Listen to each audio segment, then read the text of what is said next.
Diallo, on peut s'attendre à quoi? Alors, à la rencontre de demain. Avant de se poser la question à quoi on va s'attendre, la question qu'il faille se poser, c'est cette question que je me suis toujours posée. Que reproche-t-on réellement aux médias? Je me suis toujours posé cette question. Parce que j'ai échangé avec les plus grands responsables des médias de ce pays, que ce soit de façon officielle ou de façon officieuse. Qu'est-ce qu'on reproche aux médias? Est-ce qu'il y a une émission qui a été incriminée dont l'émission n'a pas cessé? Est-ce qu'il y a un journaliste sur une émission ou sur un plateau qui a été incriminé et qui n'a pas répondu aux exigences de la HAC ou des autorités? Et on nous a fait savoir à un moment donné cette question de sécurité. Et quand c'est question de sécurité nationale, et vous ne pouvez pas trop fouiller parce qu'on vous dit que c'est une question de sécurité nationale. Mais sauf que ça ne peut pas continuer à aller dans une question de sécurité nationale du moment où vous avez plus de 500 personnes qui ont perdu leur emploi. Et vous avez plus de combien de milliards d'investissements qui s'effondrent. Et vous avez pratiquement, comme le rappelait Mfali, des couples qui risquent de se disloquer. Vous avez des enfants qui risquent même d'abandonner l'école parce que leurs parents aujourd'hui ne sont plus en mesure de payer les scolarités des enfants. Des journalistes qui sont aujourd'hui dans des situations qui passent difficilement le mois saint de Ramadan ou le mois de carême chrétien. Et à un moment donné, il faut qu'on s'arrête. On se pose la question, nos différentes réactions. Parce que vous savez, chaque action a une réaction. Que la réaction soit égale ou opposée à l'action, mais il y a une réaction. C'est que vous avez fait des actions avec ce brouillage. Aujourd'hui, vous êtes à Dioma ici, vous ne pouvez pas émettre un appel, vous ne pouvez pas recevoir un appel, vous ne pouvez même pas envoyer un simple message quand vous êtes à Dioma ici. Oui. Mais ça ne peut pas continuer. Non, moi-même, j'ai constaté ça quand je suis venu. Vous avez vu, on ne peut pas se connecter. Pas accès à l'Internet. C'est véritablement grave. C'est-à-dire, même s'il y a une urgence aujourd'hui en famille et qu'on tente de me joindre à l'instant, on ne peut pas me joindre là où je suis. Et quand je tente d'appeler quelqu'un, je ne peux pas. Je ne peux même pas amener un message. C'est-à-dire, au-delà de la décision de restreindre tout ça, c'est qu'il y a un impact négatif qui est là. Et ça ne peut pas continuer. À un moment donné, on s'arrête pour dire que voici c'est à quoi on reproche les médias. Les médias sont responsables de ça. On dit, oui, est-ce que vous êtes responsable de ça? Qu'on en discute. Est-ce que c'est les médias qui sont à la base de telle ou telle chose?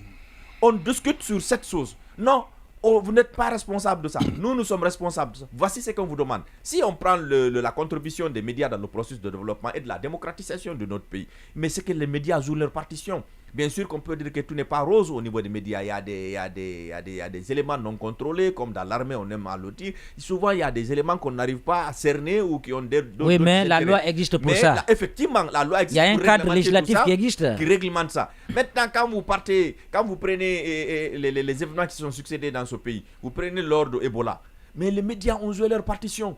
Il y a eu des journalistes qui ont été attaqués dans des sensibilisations. Les médias ont fait des communiqués. Et puis des communiqués où on n'a rien demandé même à l'État. On a joué notre partition. Vous comprenez? Lorsqu'il y a eu coronavirus, les médias ont fait la même chose. Quand il s'agit de campagne électorale.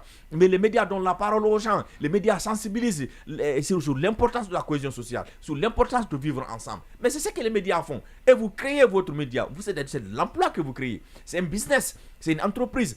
Mais tout ça aujourd'hui, c'est quelque chose qui a tendance à mourir.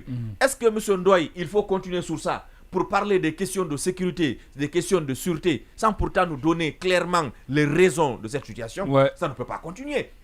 À un moment donné, il faut que ces responsables de médias... Mais vous-même, vous avez dit, puisqu'on parle de sécurité nationale, est-ce qu'on parle en détail, en profondeur? Oui, mais le problème, c'est quoi? C'est qu'on peut continuer alors à laisser mourir des entreprises, à laisser même mourir des humains, à laisser mourir des foyers, sans pourtant apporter de moindres détails. Non, même si c'est une question de sécurité ou c'est une question de sûreté, vous invitez au moins quelques responsables de médias, il ne serait-ce que les grandes corporations, pour leur mettre pied sous table. Actuellement, voici ce que la Guinée est en cours. On se rappelle, il y a un procureur qui disait qu'il y a eu des terroristes qui seraient en Haute-Guinée et en forêt, mais des terroristes qui ne sont pas menaçants. Et pourtant, le nom terroriste même en question, il y a du terreur. D'abord, ça veut dire que le terrorisme, c'est de la terreur. C'est quelqu'un qui sème la terreur qu'on appelle un terroriste. Mais si vous dites que quelqu'un qui sème la terreur n'est pas menaçant, c'est un dérivé du verbe. C'est compliqué. C'est un verbe, c'est dérivé de terreur, ça.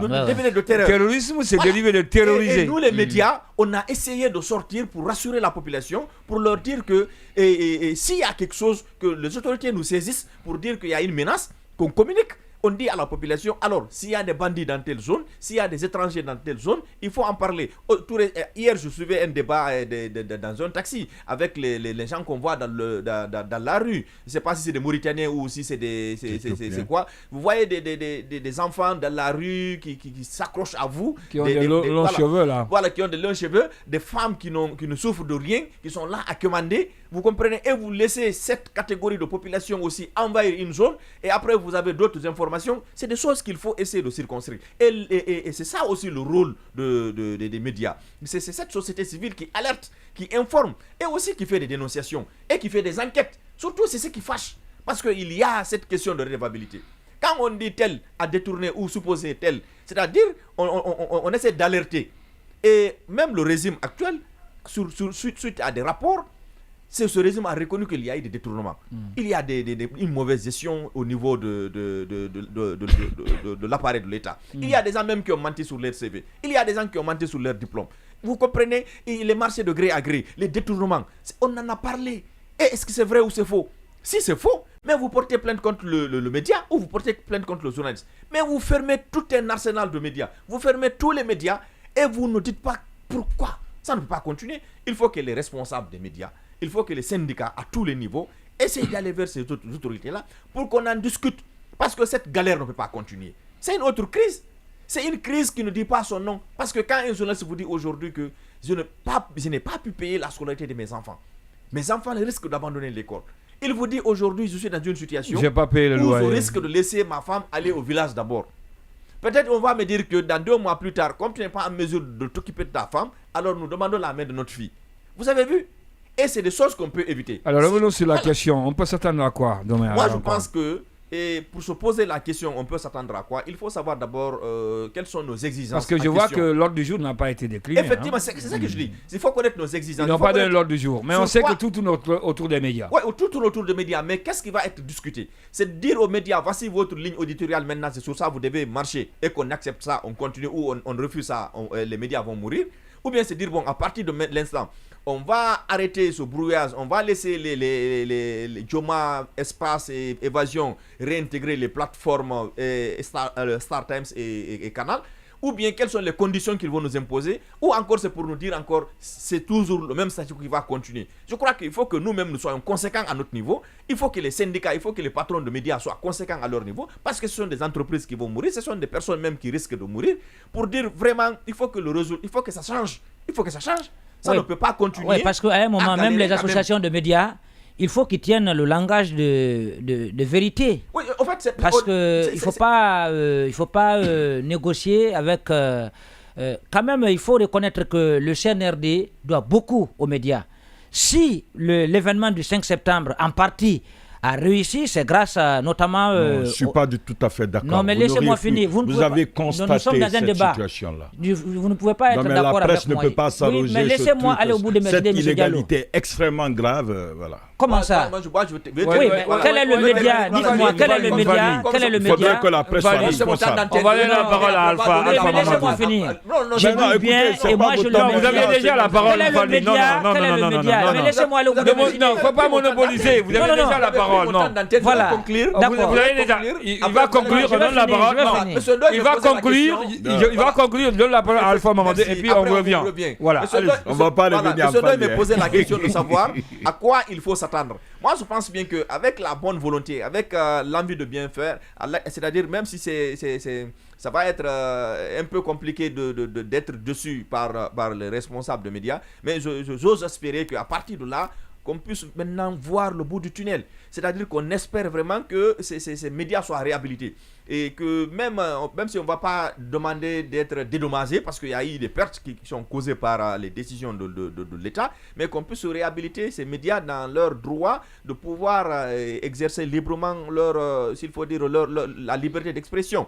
On espère que le bon cœur, on espère que le bon sens, on espère que, c'est-à-dire la responsabilité va prévaloir sur cette situation de mesquinerie ou d'orgueil ou de querelle et autres qui fatigue vraiment la presse, qui fatigue la corporation, pour qu'enfin cette crise puisse vraiment terminer et que les gens puissent reprendre service. Que tous ceux qui sont partis à FIM puissent reprendre, que les 70% de espace qui se retrouvent à la maison puissent reprendre, que Dioma puisse œuvrer comme c'est-à-dire l'empire médiatique qu'on a envie de bâtir puisse continuer, qu'on puisse avoir accès à tout notre arsenal d'équipements comme on a l'habitude de faire, qu'on puisse vraiment exercer, et enfin que la raison puisse vraiment avoir raison sur les détails. Que la raison puisse tout faire. Oui, je vais finir. Non.